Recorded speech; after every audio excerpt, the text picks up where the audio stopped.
Okay, so we're going to start with a quote from a 2007 article by the journalist Camilla Pye. She wrote, Mark Dolan's comedy debut was as a child in front of some drunks.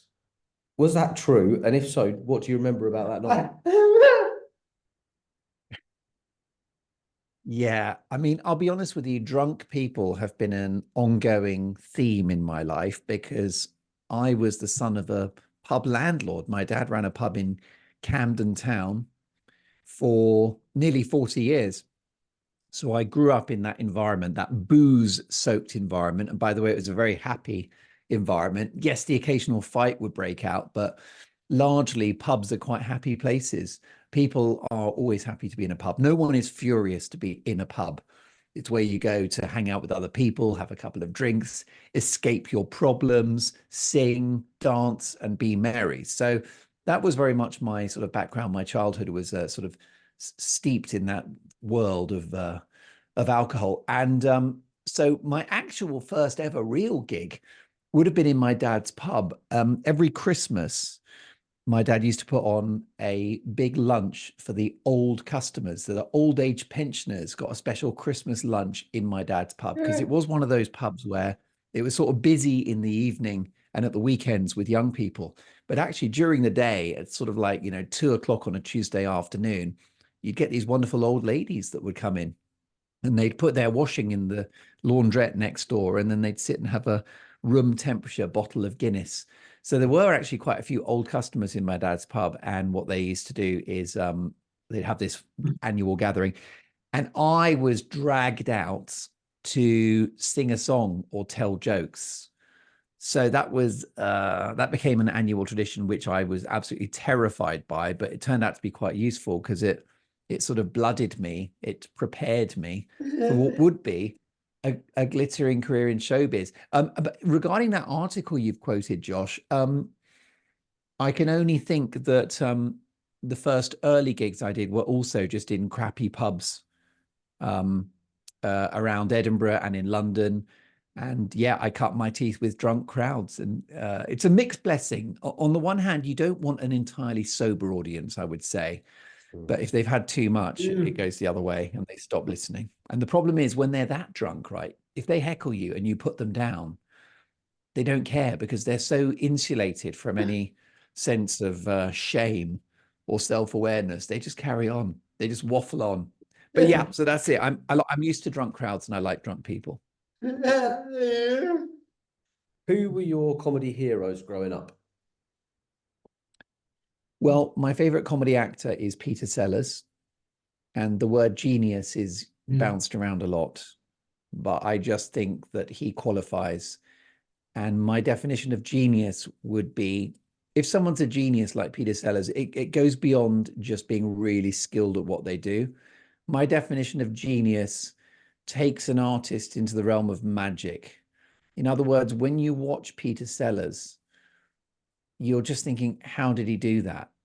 You know, Inspector Clouseau, just the characterization of Inspector Clouseau, how real it was, how three-dimensional that character was. So I love Peter Sellers, a really great actor, and obviously really funny bones, really famous comedian. I actually was recently watching a documentary about Peter Sellers, and Herbert Lom, who played Chief Inspector Dreyfus in the Pink Panther films, said that Peter Sellers improvised a lot of those films. So many of those memorable lines do come from the extraordinary imagination of Peter Sellers. So I love him. I grew up liking. It's a great question. Who are my comedy heroes? I grew up watching the Carry On films, which I know are now very politically incorrect, but the performances in those films were second to none. So I loved people like loved people like Sid James and Kenneth Williams and Joan Sims and Hattie Jakes. So I did love the sort of ensemble performance of that. As a teenager, I got into David Letterman in America, who I think is an amazing combo of being a great broadcaster and a great comedian. And I think he probably remains my number one broadcasting hero.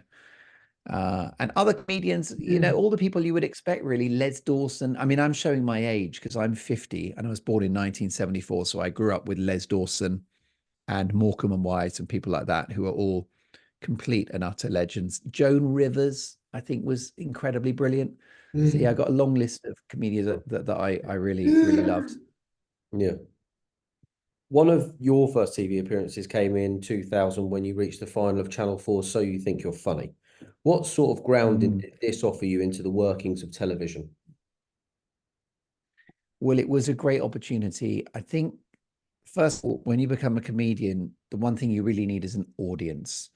So that's just human beings in front of you. That is ground zero, because you can't do it in your bedroom. You can't practice in your bedroom. You can write material, but you can't practice. So you need people. So this stand-up competition was called So You Think You're Funny. I think it's still going. And that was a great opportunity for me to, it was a bit like, you know, when you sign up for the marathon and you, it's that commitment you've made and you're going to have to train up for it because that date is coming, it's in the diary. And that was the great thing about this competition is I knew, well, there were different heats. There was like a kind of, there was the first heat, and then there was like a semi-final, and the final. So it gave me a chance to really get my act in shape, and it gave me some discipline, because I'm certainly not, I certainly wasn't at the time, not a very disciplined person. I was a bit chaotic, a bit disorganized. But knowing that there was a semi-final coming up and then latterly a final, it gave me something to focus on, gave me something to get ready for. And then how it got me into TV was that I was seen by television people. And so I was in the final, and I was in the final with a couple of other people. I was in the final with Matthew Horn, who's a comedy actor who went on to do Gavin and Stacey, and he did a lot of stuff with James Corden. You probably know him. And I also I was in the final with Russell Brand. Whatever happened to him? Yeah. We actually, Russell Brand had a terrible gig, um, and didn't win, but obviously went on to become a very ridiculously successful comedian. And I had a great semi-final. I wasn't that great in the final, and I was really disappointed because I thought, that's it, I've blown it. I've blown my big break in the final. But after the show, the director of television at Channel 4, Kevin Ligo, came over to me and said, "Hi, I enjoyed your set. What do you want to do next?" And that was great to get that recognition from someone in the industry. In the end, that encounter didn't really lead to anything directly, but it gave me enough hope to think, right, there's something in what I'm doing. There's this TV executive who's come over. He's, paid me a compliment, and he's asked me what my plans are. So I think, to answer your question, Josh, it was appearing in the final of that competition.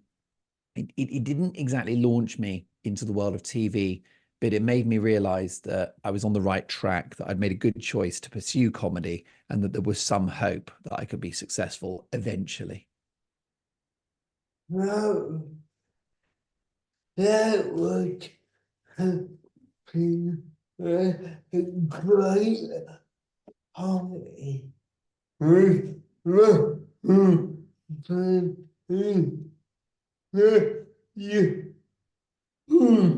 Josh said, I bet it was a great after party, though, with Russell Brand and Matthew Horn. Yeah, the less I say about that, the better. Otherwise, I'll get cancelled. Yeah, good choice. How significant was the E4 show Comedy Lab to your career? It was really important, Josh, because really, it was my first proper TV opportunity. So it's a bit of a long story, but I was working with a producer called Dean Nabarro, and he was developing this idea of something called the Richard Taylor interviews, in which it turns out I wound up becoming Richard Taylor. I would pose as a boss in a hidden camera comedy show, interviewing real people for a job that didn't exist. Now, I had done other bits and pieces of telly before that, but this was my first proper crafted bit of comedy on television where, for a couple of months, myself and Dean and the team that were making that show, we sat down and we really like put together this half hour of comedy. I think I was an estate agent. It was the pilot. It was, because Comedy Lab was basically a series and designed to give airtime to new faces in the world of comedy. So it's a great opportunity. So yeah, so it's my first half hour of comedy on telly that was crafted, well produced, put together by a good team. And it was a really good showcase for me, and it got me seen by Channel 4.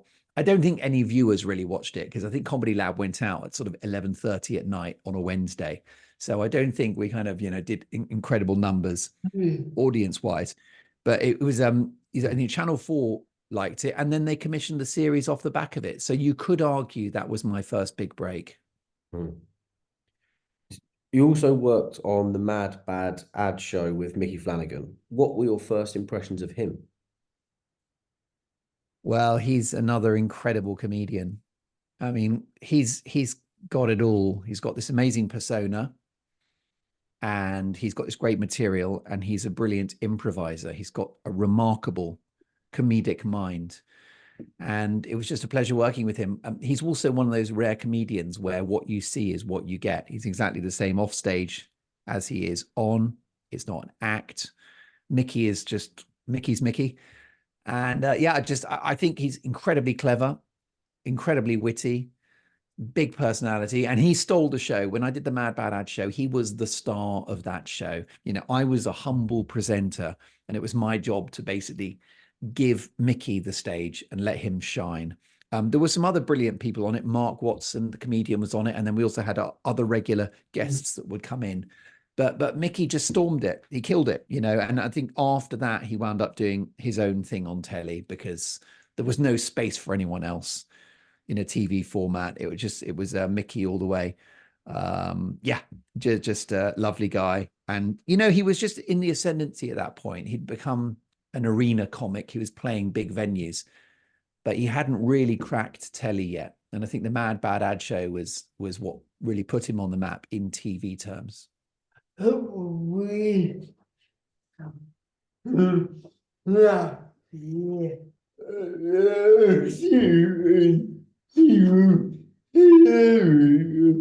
we went and saw him at the O2 last year, and he was hilarious. Very, very good show. Yeah. Unbelievable, and he gives hope to a lot of comedians, Mickey Flanagan, because he didn't really make it until after he was 40. He might even been in his mid 40s. And Josh, as I'm sure the world of comedy in a way is quite ageist, and TV producers and even bookers at venues, they're always looking for the next big thing and fresh new talent. So for a middle-aged bloke to suddenly make it big was quite a story. I mean, honestly, but by the time he was sort of in his 40s, he could have just thought, that's it, I'll be a club comedian, I'll never be famous. And that might have been a foregone conclusion, but one thing led to another, and he made it. So it's never too late. And I say that to other comedians who are maybe not quite at the beginning of their career. It's like, keep on plugging, because we've got Mickey Flanagan. Even Ricky Gervais didn't get going until his late 30s, early 40s either. So I'm 50 and I'm still holding out hope, Josh. Oh yeah,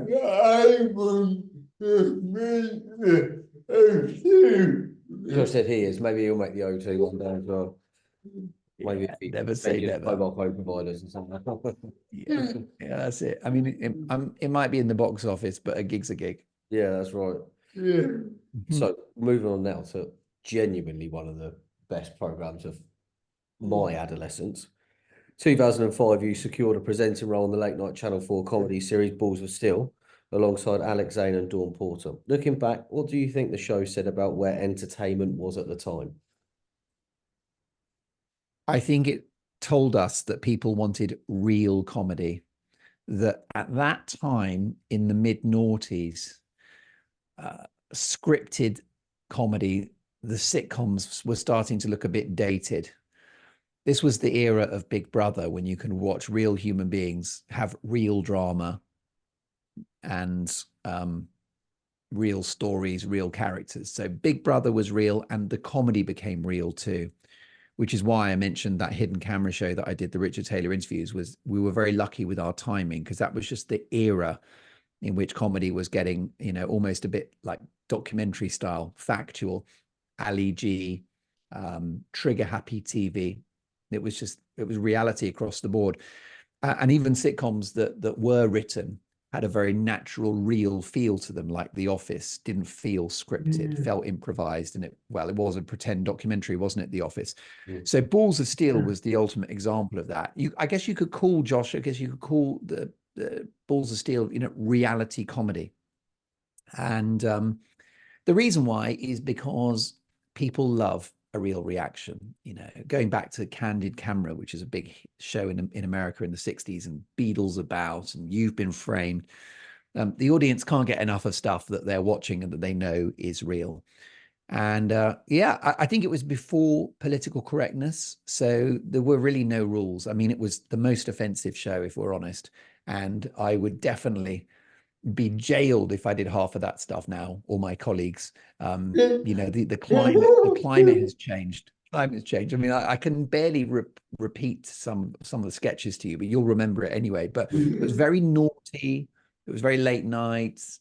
I think what made it work is the actors involved, the comedians, were just so skillful at what they did. Alex Zane had this pretend, as you know, this pretend game shows where you would basically trick a contestant into thinking their buzzer didn't work or something like that.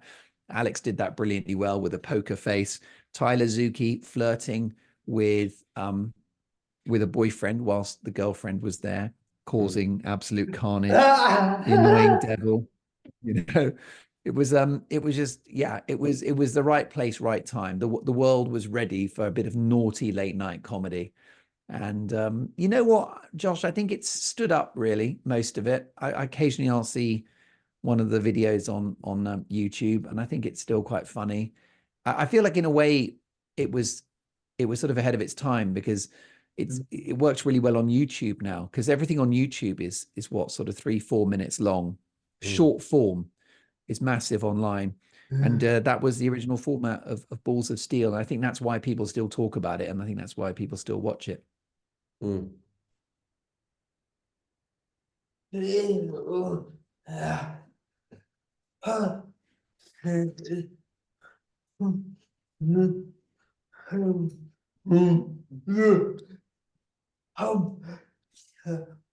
Perfect coming home from the pub show. Yeah, this is it. People just wanted to have a laugh. I mean, I'll be honest with you, I don't think Channel 4 liked it very much, because Channel 4 has always considered itself to be a very groundbreaking TV network, quite upmarket, quite intellectual. And I think that we were a bit like their dirty secret. Do you know what I mean? We were much more tabloid. It was really immature. It was stupid. It was puerile. It was offensive. And so I don't think, I have to tell you that as a channel, I don't think they particularly loved it, but it kept being watched, which is why it ran to 3 series, a couple of Christmas specials. The public voted with their remote controls. No Yeah. I mean, I stranger. think in some ways it probably could have gone on, really. I'm surprised in a way that it only ran to 3 series, because it was doing well. I think the practical issue we had was that a lot of the people on it were now quite recognizable, and because it was hidden camera comedy, if Nedge turns up with his urban sports, or the big gay following, or any of that stuff, so many people were watching the show that I think they'd have been found out. You'd have probably needed new characters. I mean, one thing I wouldn't rule out, Josh, is bringing it back, because, as I mentioned, this sort of sensitivity at the moment, political correctness, that kind of thing. I think that's probably overcorrected slightly, and I think it's going to go the other way. And I think that naughty comedy is going to return, not like needlessly offensive, but just comedy that hasn't got the boundaries, that's not self-censoring. I think that'll come, and I think that you'll see something like Balls of Steel in a few years' time on a mainstream channel, and I think it will be very popular. I think the proof of that is live comedy, because if you look at sort of telly, comedy on telly is quite careful. It's quite it's not really that naughty. But live comedy is. So who are the biggest stars in the country at the moment? Ricky Gervais, Jimmy Carr. In America, you've got what's his face? I've completely forgotten now. Oh my God, Dave Chappelle. All of these comedians, they're very, very popular, and they're very they're very sort of no holds barred and outrageous. And I think that what's happening in live comedy is going to be manifest on TV at some point, which means that Balls of Steel Series 4 cannot be ruled out, Josh. You heard it here first. This is not a drill. No. We're coming back like a bad case of malaria. No stranger to risking your own dignity. In 2013, you teamed up with fellow comedian Hal Cruttenden and broadcaster Sean Keaveney as you collectively paid tribute to Destiny's Child for Let's Dance for Sport Comic Relief. What reservations did you have, if any, about it? Well, my first reservation was my body, which the country was not ready to see. I mean, I had to wear this very skinny outfit. It was very revealing. So, you know, my body was not where I needed it to be at that point. I was very self-conscious. It is still available on the iPlayer, by the way. Yeah, I know. I've tried to delete every copy. I've got long legs, let me tell you. I mean, I'm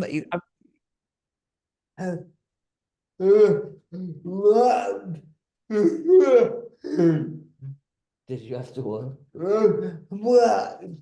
Josh, did you have to have a wax beforehand?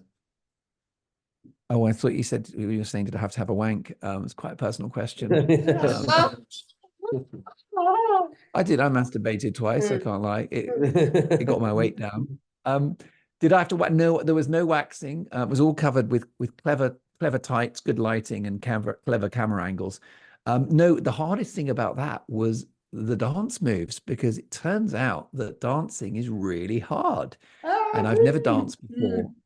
Yeah, I didn't know about this sort of 1, 2, 3, 4 business.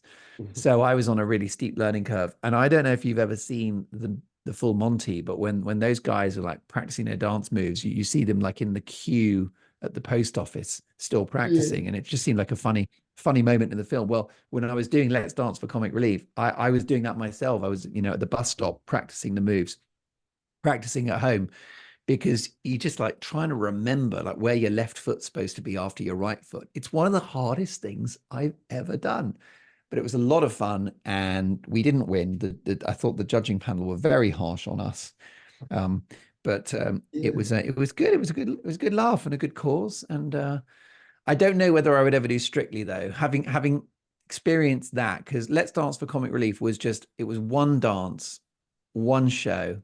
And already that was like a week of rehearsals. I don't think I could give up any more of my life after that experience. It's exhausting and very hard. I'm not very good at it. I've got no rhythm, and but I've got great legs, and I think that's important. Yeah. Exactly.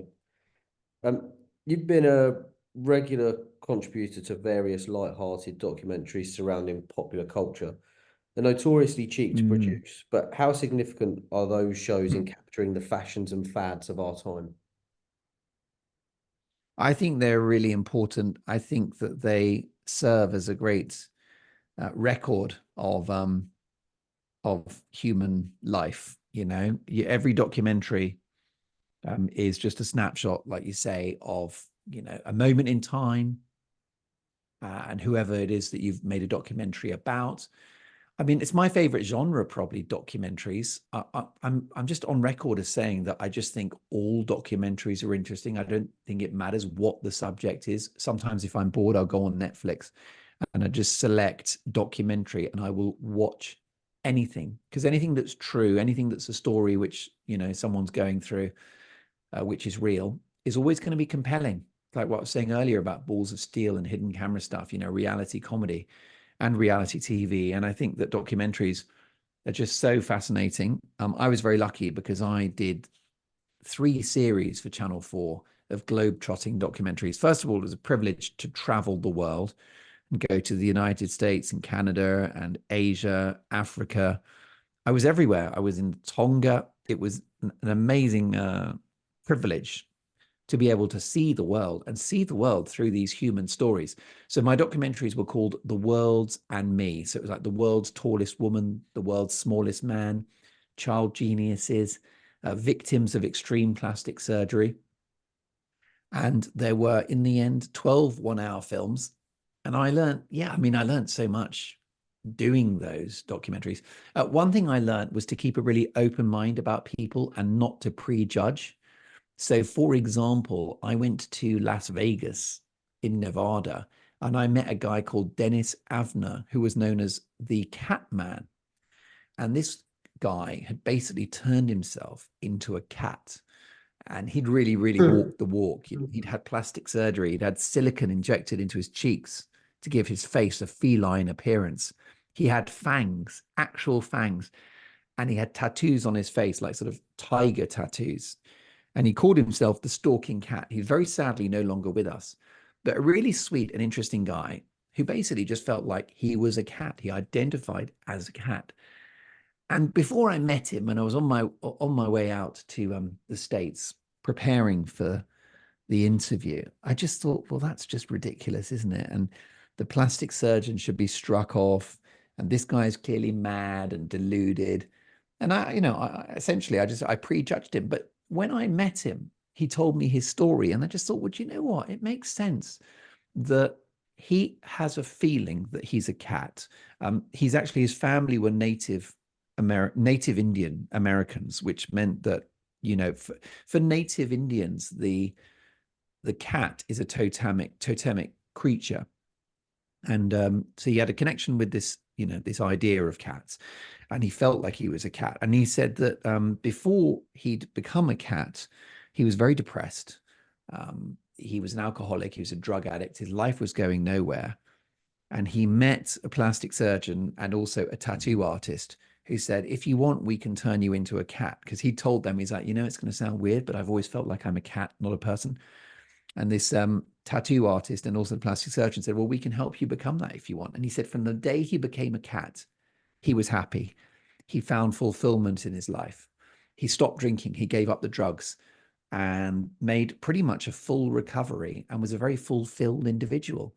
It was all because of his journey to becoming who he felt he was, which was a cat. And I mean, it still sounds bizarre, Josh, when I tell you that now, but it taught me a lesson, which is you can't prejudge. And yes, it might seem mad to turn yourself into a cat, but if that's what rocks your boat, if that's who you feel you are, then good luck to you. And it's quite clear that he turned his life around after becoming a cat. Who knew? So, we've all got to become what we are, whatever that is. Yeah. So, one sorry,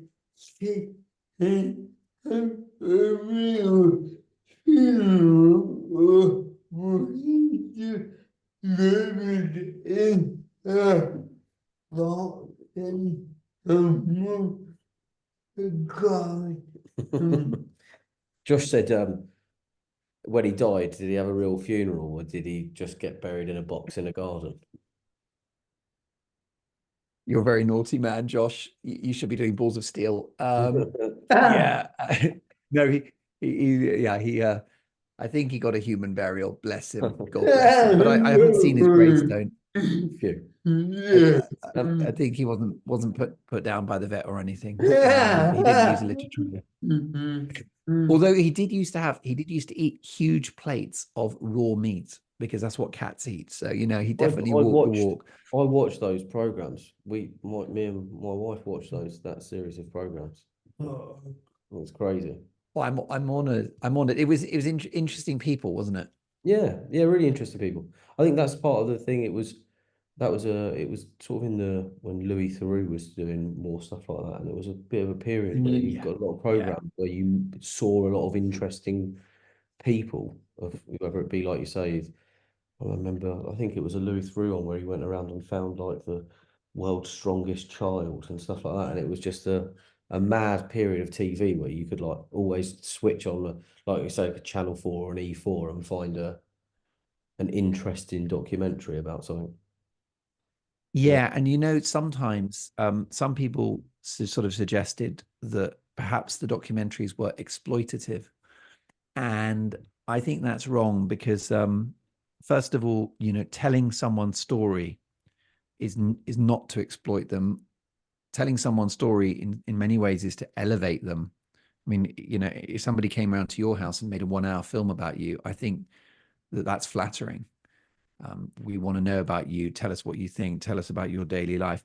And the other, you always have to look at the intent. So it's like, what is the purpose of your documentary? So when I was meeting the tallest woman in the world, if I'd intended it to be exploitative and just to focus on her height in what some people described as a modern day freak show, which is a very, by the way, a very offensive expression. And people that called my documentaries a freak show, well, I think were unwittingly calling my subjects freaks. It's like, no, that's not what they are. And it's not how I perceive them. And it's not the purpose of this show.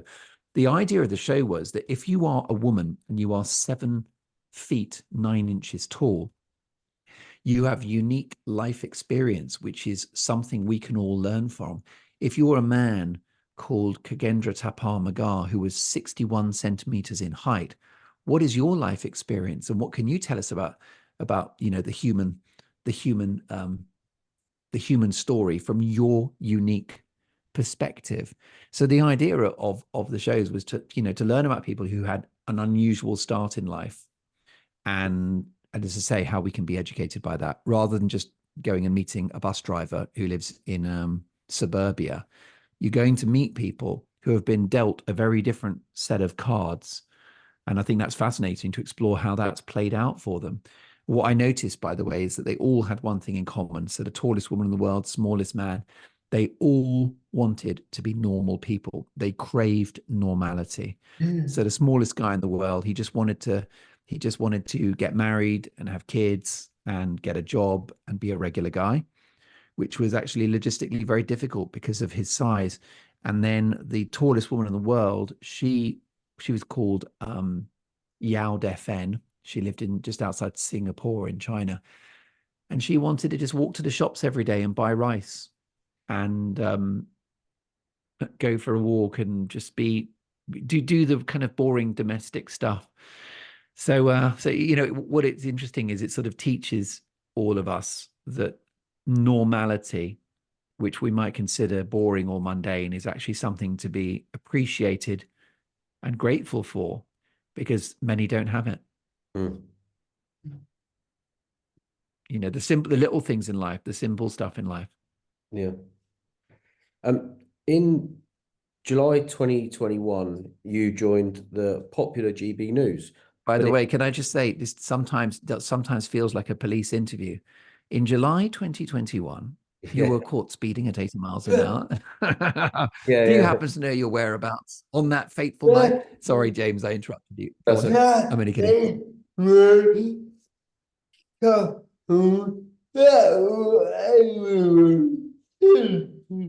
That's his style. That's what everyone says. It's heart interrogation. Yeah. That's it. I like it. Yeah. I like it. Now, what did I do in July 2021? You joined the popular GB News, but GB News divide opinion. As a comedian, what reservations did you have about that? Yeah, I mean, it's a controversial place to join and to work. And I did not have huge reservations. And the reason why is because I've done a few controversial things over the years. Even Balls of Steel was considered a bit controversial by some, especially the sort of Nedge's Urban Sports, his character who would do a thing called the Urban Rodeo, where he would literally pounce on a member of the public and stay on their back for as long as possible, which was naughty. And when I look back on it, probably quite irresponsible. I did a series with Katie Hopkins called If Katie Hopkins Ruled the World on TLC. And that was that raised a few eyebrows because she's a controversial figure. And then joining GB News was another one. But my attitude, Josh, was that as long as I can be myself on there, then I have no problem. What I would object to is joining a channel like GB News and being under pressure to say certain things, to do a certain kind of show, which are perhaps against my values or even my basic beliefs. But it was quite clear when I joined that I would have a show. It was originally called Tonight Live with Mark Dolan. It's now called Mark Dolan Tonight. And it's 2 hours in which I can just do what I want to do. And I've got some great guests on there. I always call my show the home of diverse opinion, because we have always a range of political views on my show, because I think it makes it much more interesting.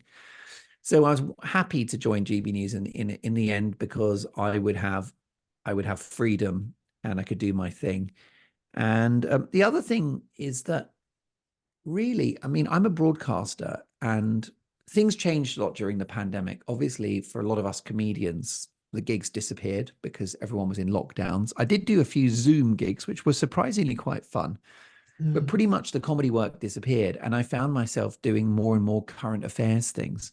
I was involved with talk radio, where I was a sort of newspaper reviewer, and then I ultimately became a presenter on there.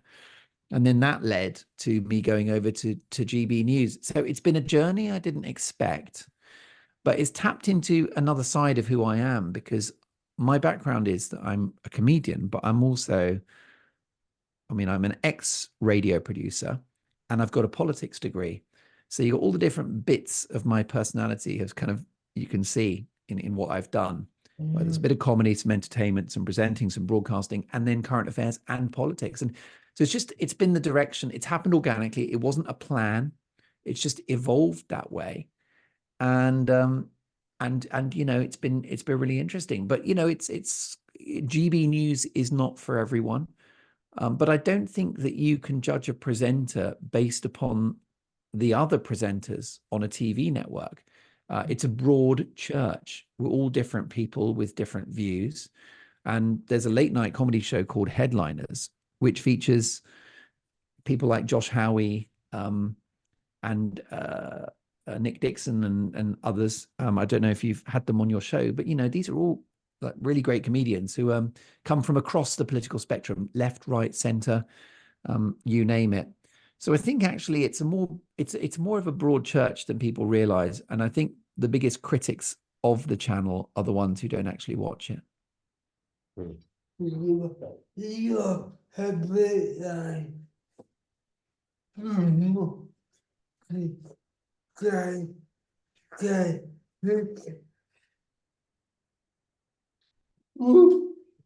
Like a modern day David Frost. Wow. Well, that's high praise. It's funny you should say that, because I do greatly admire David Frost, and I've always loved political interviews and found them very absorbing.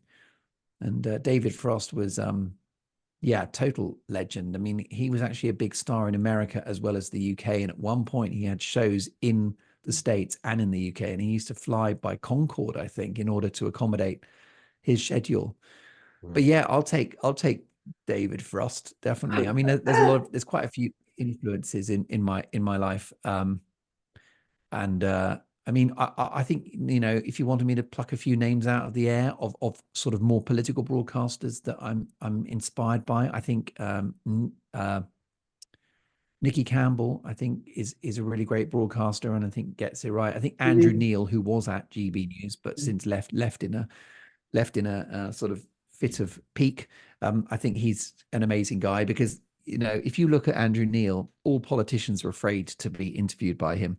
And it was Boris Johnson who studiously avoided an interview with Andrew Neil in the run up to the election in 2019, which tells you what a formidable interrogator Andrew Neil actually is.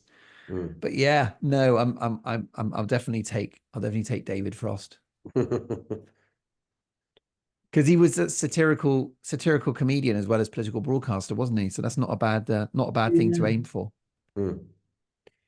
In your opinion, why do you think there's a place for GB News in today's broadcasting landscape?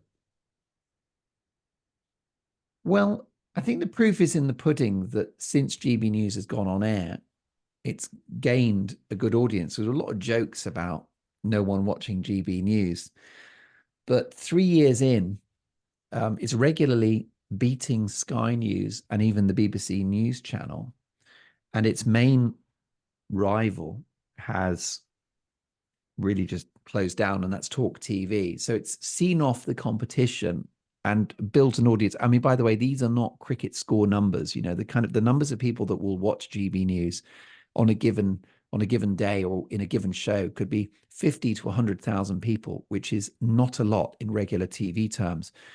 But in terms of that genre of current affairs channels, it's doing well. So I think the answer is there is a gap in the market. The people are coming to GB News for a reason. They're not being made to watch it. They're not being brainwashed or bullied into watching the channel. No one holds a gun to your head. Think of the competition there is for eyes. You know, you've got Netflix, you've got YouTube, you've got podcasts like this, you've got Disney Plus, you've got ITV, BBC. It's just the competition is colossal. And therefore, why would people be coming to GB News? So I think to be also more specific, I think that the principle of a sort of center-right media platform is valid, because there is a perception that sort of establishment media has maybe a kind of center-left slant. Now, that's open to debate, and I'm not even 100% sure that that's true, but that's certainly a perception among viewers. If you look at Brexit, I voted Remain, but when Brexit happened, I accepted the result and just thought, let's make a success of it, which is why some people think I'm this raging Brexiteer. I voted Remain, but I thought once we're out, let's do it properly. And I think that Brexit, as an example, you can see that the other channels, the way they handled Brexit was they sort of, the narrative was, it was characterized as basically a disaster that had to just be managed. And GB News came along and offered a different view, which is, well, we're out and Britain has now, you know, self-determination. If things don't work, we know who to blame. It's Westminster, not Brussels, and it's an opportunity. So I think the answer is that GB News exists because there's a gap in the market, probably for a sort of small c conservative outlook. And by the way, crucially, Josh, I don't think this is left versus right, because we have so many Labour supporters that watch the channel. Because I mentioned political correctness earlier. If I mention to you the dreaded W word, which is woke, right, which is a much debated term, which of course originally means being against prejudice, which I think in that sense we're all woke. Okay, I don't know anyone that isn't woke based on that, but it's now become shorthand for political correctness, for maybe for cancel culture, and for a few ideas which are contested by some. Okay, whether it's, you know, it's the famous culture wars, and I think that GB News has got a gap there, a gap in the market for being a platform that challenges the consensus around woke. And I suppose you could call GB News a slightly, you could call it an anti-woke channel, you could call it woke skeptic. And I don't find that much of the establishment media is doing that. And I think GB News covers topics others won't. And I think the best description I've heard of it is by Josh Howie, who, by the way, is a left-wing comedian that's on GB News.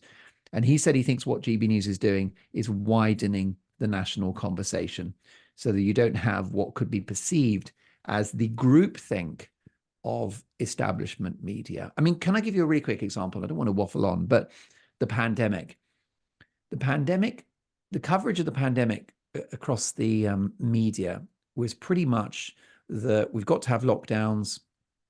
Everyone's got to get vaccinated as quickly as possible. We've got to have masks in order to stop the spread. And it was just a very dramatic and drastic set of interventions, which may or may not have been the right thing to do, but it was very full on, right? Big implications for the economy, for the future of the company, big implications for businesses and individuals. People couldn't go to work. So we can all agree that COVID was huge. The interventions to tackle it were huge and unprecedented. Okay. And that's fine. But when I was at Talk Radio and then latterly GB News, they were the only platforms really saying, oh, wait a minute, is it entirely wise to have 3 national lockdowns and to impact the economy in the way that we have? Is it wise to print all that money? Won't it cause inflation? Is it wise for the NHS to effectively be mothballed in order to guarantee capacity should it become overwhelmed? Now, again, you know, especially for this podcast, we don't have to get into the weeds of whether these were the right things to do or not. Masking, another one, literally mandating people to cover their faces. All of that sort of just went through without any debate, without any discussion. And talk radio, and then latterly GB News, were places that, well, push back on that. And I think it's okay in a healthy media to have a platform that says, why are we masking everybody? Why isn't that a choice to mask? And by the way, where is the compelling data around masking, etc.? So that's what it's there for, is to widen the debate, widen the conversation. And you know what? Half the time, there'll be stuff on GB News will be completely wrong about things and about issues. But in a healthy media, you need that plurality. I mean, I always think that the best example of that is Fleet Street, okay, on newspapers, because you have The Guardian and you have The Mirror and The Independent, which are on the left. And then you have the Times, which is kind of middle, sort of center right. And then you've got The Telegraph and The Mail, which are on the right. And in a way, I think Fleet Street's a great model for media plurality, because you have all of those, you have that spectrum. And I do agree that if you only had GB News, that would be really bad. Or if you only had The Telegraph, or if you only had The Guardian, that would be really bad, because that's partisan and it's but if you've got all of them, then I think that's a healthy environment. And just to finish on this, anyone listening that wants to know, how do we navigate all of these different channels with different opinions? The trick is to watch all of them. So every morning before I do my show, I read every single newspaper, and I read The Guardian, The Mirror, The Telegraph. And what I find is the only way you can get to the truth is if you read all of them. Because if you read The Telegraph, you'll get one view, which is partisan and is geared towards one narrative. So then you need, as an antidote, you need The Guardian just to balance it out. And once you've read The Guardian and The Telegraph, you're covered. And then at that point, you can engage your brain and make your own mind up. And I don't think enough people do that, Josh. I think, unfortunately, now we're in echo chambers. So if you're on Twitter or whatever, you've got the people who agree with you and you agree with them. And it perpetuates this sense that you're right to think what you think. It stops you being humble. It stops you questioning your own thoughts. And all you're doing is having everything that you think confirmed, which is why people have become very tribal. And tribal's not healthy. It's not healthy for human relations. It's not healthy for society, and it's not healthy for democracy either. I mean, when it comes to politics, I'm the biggest slut. Okay, I voted for every party in my life. I've voted Labour 3 times. I've voted Conservative, Green, Lib Dem. And I think in an ideal world, we would all be very open-minded about politics. And when it comes to an election, you would decide on the day who's going to get your votes. And I think if someone says to me, I would never vote Labour, or I would never vote Tory, I find that unhealthy. I find it sort of anti-intellectual. Is that what? Are you not going to look at their ideas on the day? So there you go. Rant is over, Josh, but that's what I think. What you would say,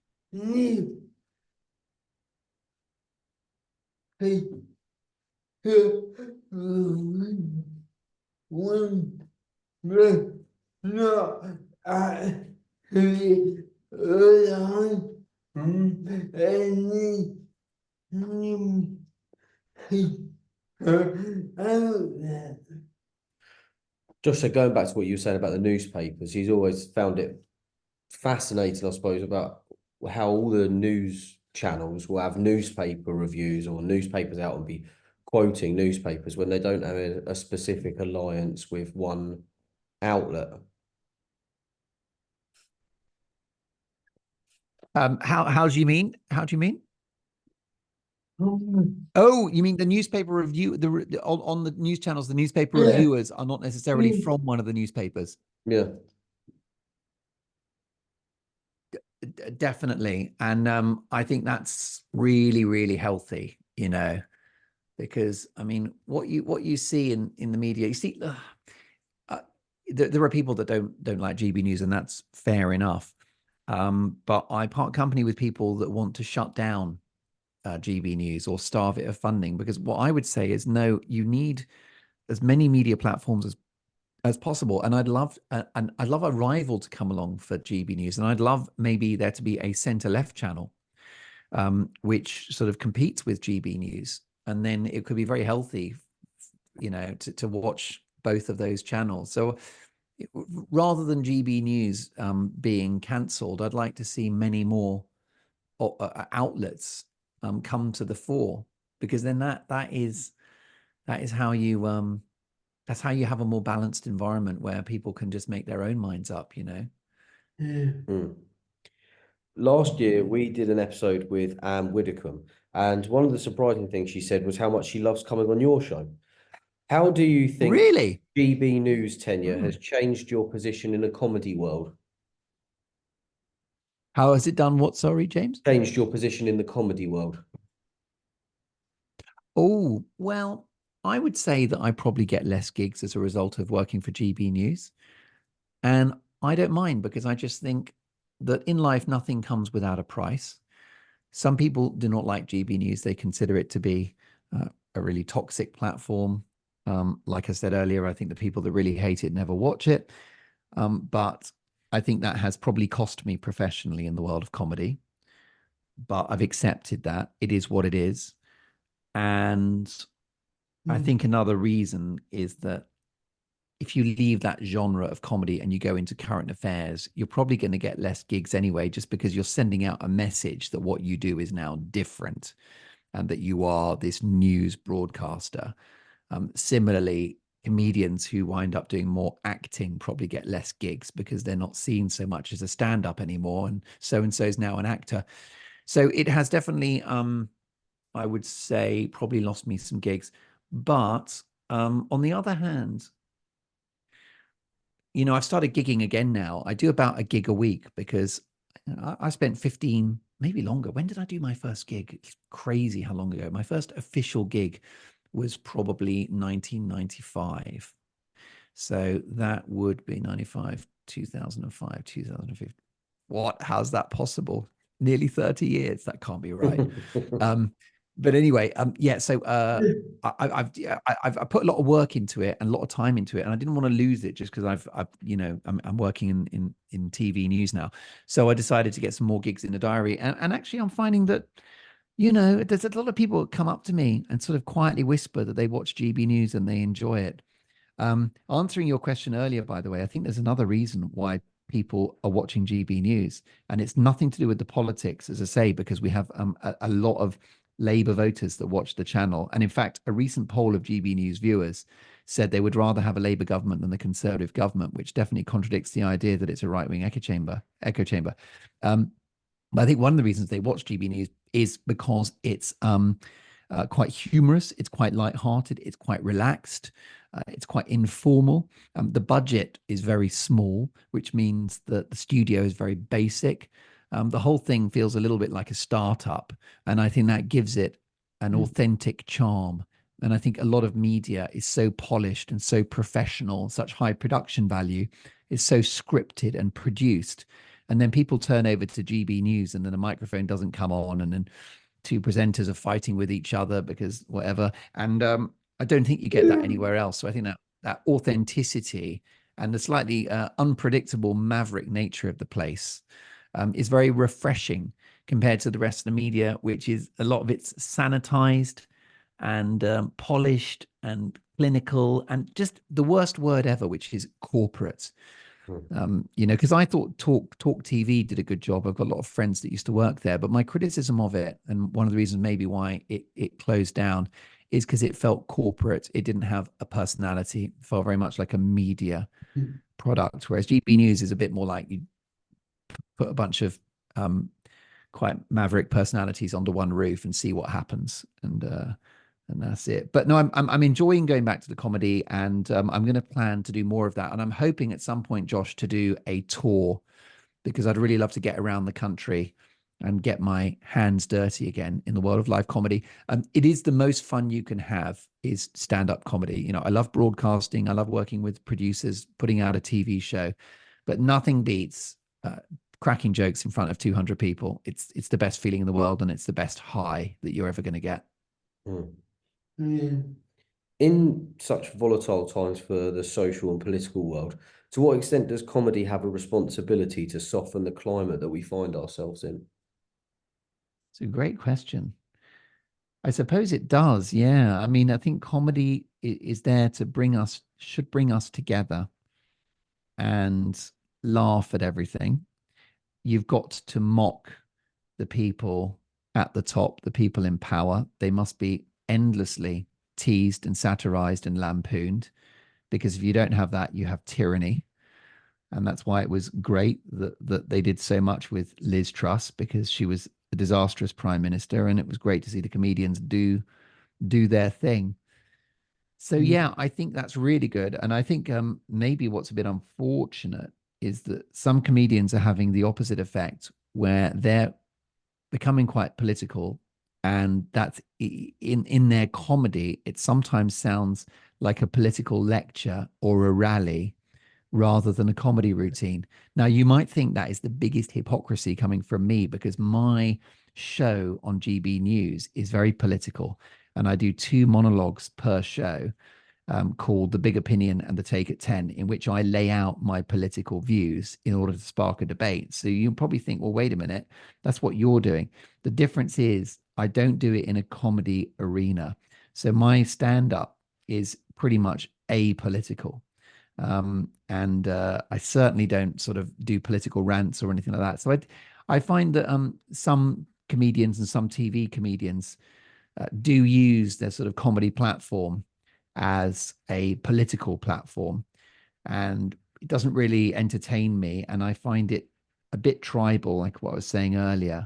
And you've got to sort of sit there. If there's a comedian that's ranting about the Tories, that's fine.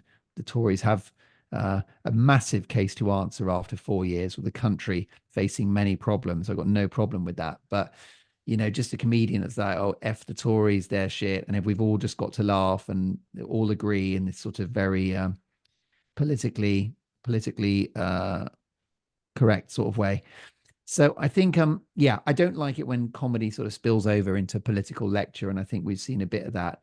But yeah, otherwise I think comedy can bring us together, because I think what a comedian wants to do is just to say they're all rubbish, isn't it? I mean, I think that Private Eye get it right, because Private Eye, they're obviously, you know, ruthless about the current government, and rightly so. But when Labour likely win the election, then they're going to tease Labour, and I think that's the way it should be, is that you just tease whoever is in power. And I grew up, I mentioned David Letterman. You know, David Letterman would always make jokes about the president. And sometimes the president was a Republican, sometimes the president was a Democrat. But either way, he would make jokes about them. And if you look at the US talk shows at the moment, the comedians, right, the hosts are so partisan, which is fine, but they're still talking about Donald Trump. Now, I'm no Donald Trump fan, but I mean, he hasn't been president for 3.5 years.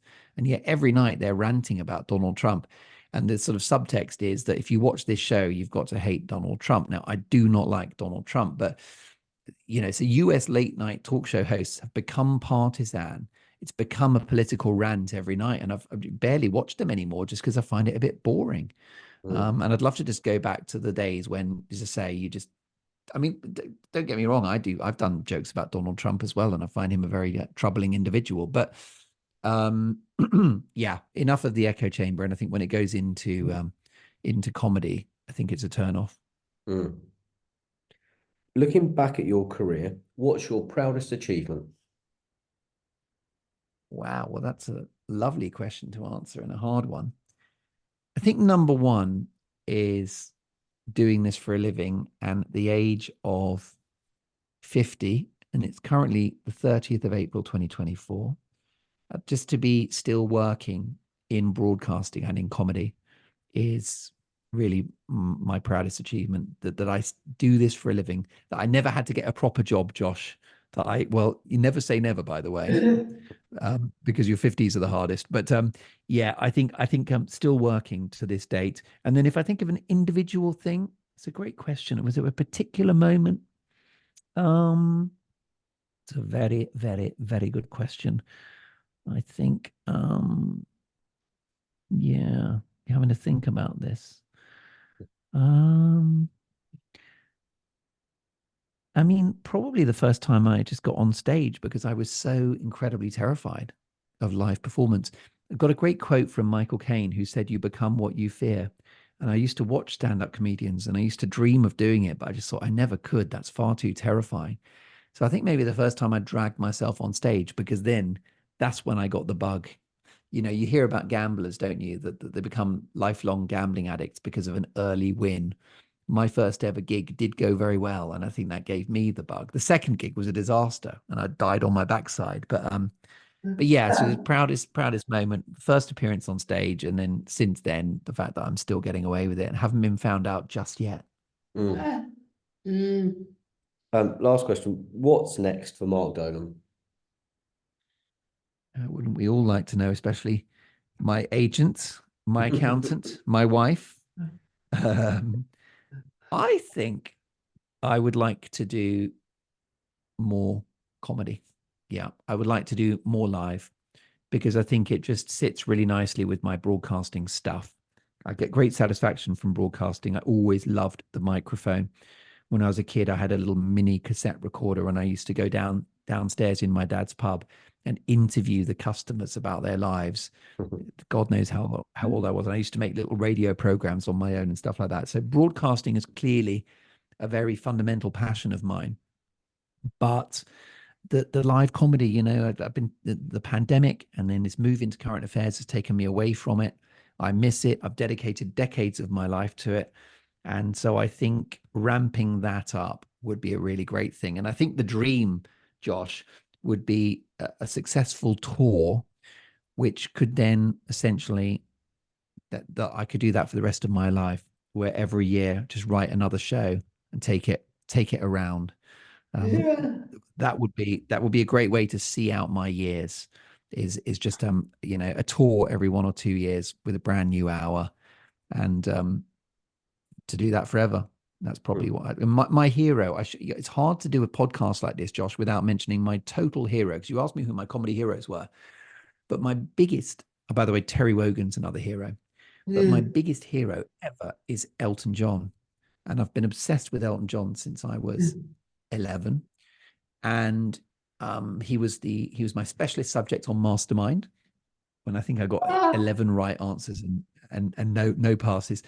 And I'm obsessed with Elton John. And I look at him and his career and how he has continued to just put out material, put out music. He's been fashionable. He's been unfashionable. He's been fashionable again. It didn't matter. He just churned out this material, album after album. And they were like, the best part of, I think it's 38 studio albums now. Crazy number of albums. And the tour, which just went on and on and on. Every year he would do another tour. And obviously, I'm not comparing myself to Elton John, who is an extraordinary genius, but it's a great template. It's this idea of you love what you do and you're going to do it till you drop. And that's what I hope to do. By the way, I should mention one other passion project of mine before you get rid of me, Josh, which is my brand new podcast, which, let me tell you, is not as good as yours. That is a fact. But it's called the Mark Dolan Way. And this is my other passion. And this is another thing I'd like to develop going forward is it's self-help. It's a self-improvement podcast because I've always been interested in self-improvement and self-help. I read a book called The Chimp Paradox by Professor Steve Peters, which is all about learning to manage your emotions. I love the book and it changed my life. So I started a podcast. We've now done 66 episodes. I say it's me on my own in a room. But I've really enjoyed it. And there's a mix of, I talk about my life and stuff that's going on. Such as this week, I accidentally got a new fridge, completely by accident, got a new fridge. So I tell stories about my life, but I also talk about principles that can make your life better and easier. So, for example, I've got a great solution for procrastination, and it's as follows. do bad work, right? It's 3 words, do bad work. And what that means is if there's a task that you can't quite face doing, it's normally because you've got big expectations about how good it's got to be and you're nervous about it and you're afraid of failing. The solution is do it badly, right? Set out to do that task badly, because if you in your head decide that you're going to do it badly, you're going to have less pressure on yourself, less expectation, and expectation and pressure are the barriers to action. So you just decide, well, look, I've got this company report to do. I don't want to do it. I'm afraid of failing. I'll do it really badly. And what happens is that you're more inclined to start because, to say, we're not expecting anything good. It's going to be bad. And then by the time you've done it, it's probably going to be way better than you actually expected. So this is a life hack. If you're struggling with a task, do it badly, do bad work. That's kind of, so every show I have one of those mantras, and it really helps me. And anything that helps me helps others. And the other one is give it 3 seconds. If there's a task you don't want to do, just do it for 3 seconds, right? That sounds extreme, but try that next time. Let's say you're putting off your tax return or invoicing someone or sending an email. Just give it 3 seconds. Now, how can you get anything done in 3 seconds? Well, you can't, but it doesn't matter, because if you give it 3 seconds, by the time you're 3 seconds in, you have started. And the starting is the hard bit. 9 times out of 10, 3 seconds in, you will carry on, because it's not starting is people's biggest problem. So that's the Mark Dolan Way podcast. So that, Josh, is my other great passion. And it's doing really well. The numbers are going well. I think it's, one thing is I decided not to have guests because I'm far too lazy and disorganized to book people. And Josh, how hard it is to schedule appointments with busy people. So I decided I'm going to be very pure, which is it's just me. And the length of it is between half an hour and an hour. And I just waffle on. And I think it's quite meditative. I quite like podcasts, which is just one voice sometimes. And that's it. So that's the Mark Dolan Way. So that's my other great passion. So, touch wood, in a few years' time, that will have sprouted a few seeds and gained a wider audience. But even if it doesn't, it's still been a really good thing for me to do.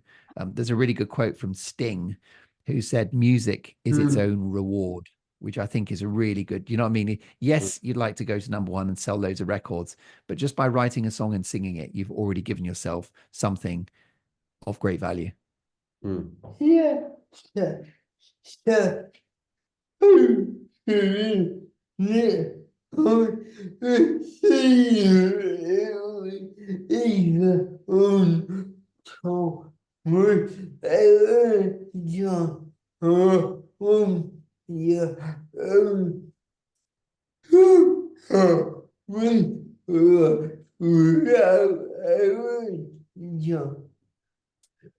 Josh says, so I hope next time we speak to you, you would have been either on tour with Elton John or on a podcast with Elton John, maybe, or maybe not without Elton John. Anything with Elton John works. I mean, he's finished his tour now, but I might convince him to go back on the road. He could be my warm-up man. I'm sure. Not bad. No, listen, it's been so nice to talk to you, Josh. I really want to thank you for having me, and it's been long awaited. I hope it was worth the wait, but it's been a privilege to talk to you, and I hope I have waffled on, let's be honest, but I hope I haven't waffled on too much. No, it's been really good. Thank you very much. Really appreciate it.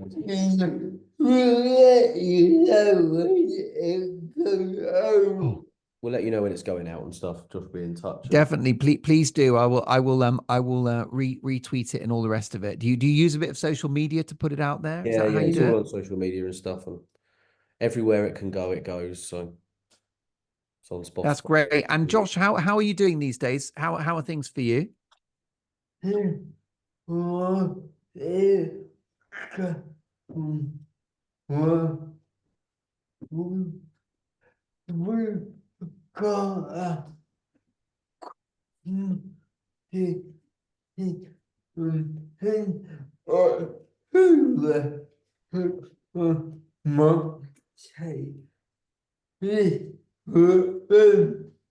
Yeah, Josh said it's going. Yeah, everything's going really well. We've got a comedy season sort of scheduled in for October. So we might even think about doing something with this for then. But yeah, so if it's going okay, Well, it's going well. that's great. And James, how long have you been working with Josh?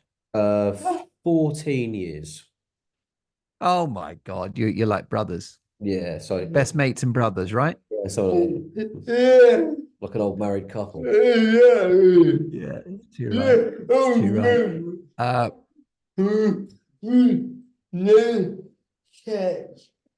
Yeah, we're like an old married couple. Just said like an old married couple, just with no sex. That's very good. Yeah, And just like an old married yeah, never say never. Never say never when needs must. yeah. No, it's great. Well, you got to let me know if there's any other anything else I can do, or if you need any additions to this, or God knows what. Just give me a bell, because we're mates now, Josh. This is it. It's it. I'm locked in. Yeah. We are officially friends. So let me know if I can do anything. And it's been really lovely. Yeah.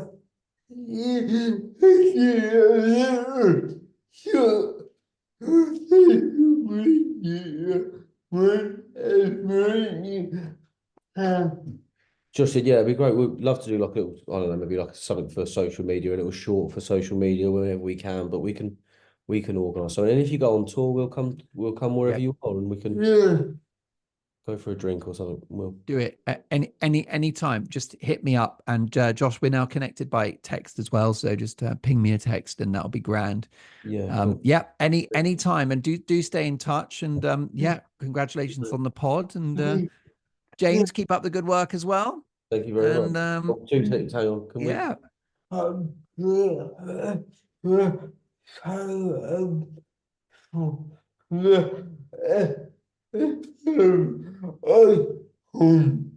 Oh, Josh said, have you just a quick question. Have you got any photos that you've got like ownership of that we can have for the like thumbnail for the obviously where we're just dealing directly with you? Have you got any that we're able to Of use? course.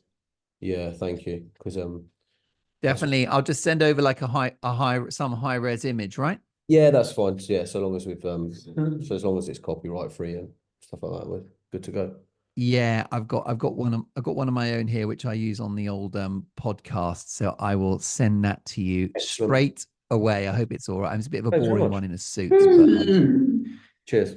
Well, have a nice let's rest do of your that, day. Josh. Well, you two lads, brilliant, loved it, and but by the way, great questions as well. Really, really absorbing questions.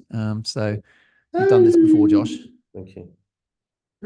And yeah, and we'll catch up soon. And Yeah, good we'll luck. be in touch. What do you do? Edit? You don't. You hopefully we have to edit that rubbish down. I'm sure you will. After Well, my just have a listen to it, and if endless. he wants anything, but probably not, to be honest. I think it's pretty good. Good. Well, I'll take that. I'll take that high praise. Yeah. Good. Well, boys, do stay in touch. James, Yeah. Josh, thanks again. And yeah, catch up with you Take care. soon. Yeah, speak to you soon. All right. Thanks Bye. for having me. Thanks for having me, No lads. worries. Bye. Cheers. Bye-bye.